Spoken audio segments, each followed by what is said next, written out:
तर विमानाचा सांगाडा पूर्णपणे जळाला असून त्याचे बहुतेक भाग जळून खाक झाले आहेत। विमान अहमदाबादहून लंडन पर्यंत प्रवास करणार असल्यामुळे इंधन साठा मोठा होता।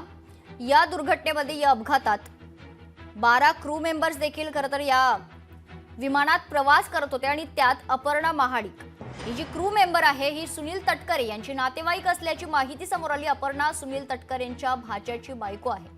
विमानातील एक क्रू मेंबर तटकरेंची नातेवाईक असल्याची माहिती समोर येते। खरं तर ही जी दुर्घटना घडली आहे यात 2 क्रू मेंबर्स जे आहेत ते महाराष्ट्रातले असल्याची देखील माहिती समोर आली आणि यासोबतच आणखी एक महत्त्वाची माहिती समोर आली होती ती म्हणजे भूमी चौहान नावाची ही महिला जी आहे ही देखील या विमानाने प्रवास करणार होती।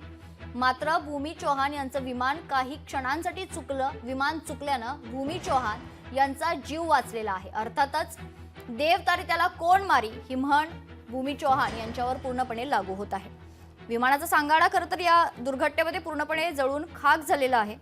यासोबतच अपघाताचं नेमकं कारण अद्याप समजू शकलेलं नाहीये, त्या दृष्टीने तपास सुरू आहे। मात्र पायलटनं दिलेला शेवटचा मेसेज समोर आलाय। अपघातापूर्वी वैमानिकानं मेडेचा कॉल केला होता।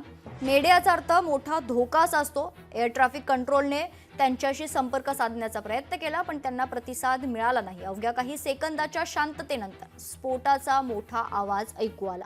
विमानाचा वैमानिक सुमित सबरवाल हा होता आणि त्याचा सहवैमानिक कुंदर होता अशी माहिती देखील समोर येत आहे। लोकशाही मराठी ऐका, पहा, जागरूक रहा।